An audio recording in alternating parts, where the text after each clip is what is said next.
ડુંગળીના ભાવને લઈ ભાવનગરમાં ખેડૂતોનો વિરોધ યથાવત। ખેડૂતોએ યાર્ડમાં ડુંગળીની હરાજી બંધ કરાવી। ડુંગળીના નિકાસ બંધીના નિર્ણય અને ઓછા ભાવના કારણે છેલ્લા 7 દિવસથી ખેડૂતો ઉગ્ર વિરોધ પ્રદર્શન કરી રહ્યા છે। હાલ ભાવનગર માર્કેટિંગ યાર્ડમાં મોટી સંખ્યામાં ખેડૂતો એકત્રિત થયા। પહેલા ખેડૂતો દ્વારા મહુવા નેશનલ હાઈવેને ચક્કાજામ કરવામાં આવ્યો અને હવે ભાવનગર માર્કેટિંગ યાર્ડ ખાતે આક્રોશ વ્યક્ત કરવામાં આવી રહ્યો છે। અમારા સંવાદદાતા પાર્થ જોડાઈ ગયા છે વધુ જાણકારી સાથે। પાર્થ, ખેડૂતો વિરોધ દર્શાવી રહ્યા છે, શું વિગત?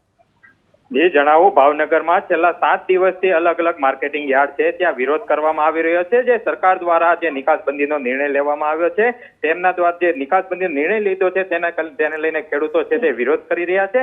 આ પહેલા મહુવા માર્કેટિંગ યાર્ડમાં ખેડૂત દ્વારા ઉગ્ર વિરોધ કરવામાં આવ્યો હતો અને સાથે જ નેશનલ હાઈવે ચક્કાજામ કરવામાં આવ્યો હતો। ત્યારબાદ હાલ ભાવનગર માર્કેટિંગ યાર્ડ ખાતે ખેડૂતો દ્વારા ઉગ્ર વિરોધ કરવામાં આવી રહ્યો છે। સાથે જ જે હરાજી છે તે બંધ કરવામાં આવી છે। ખેડૂતોની માંગ છે કે નિકાસબંધી છે તે તાત્કાલિક હટાવી લે।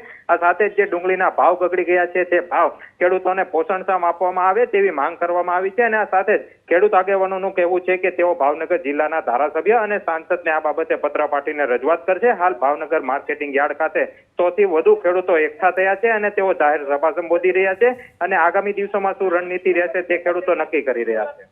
આભાર પાર્થ, જાણકારી આપવા માટે।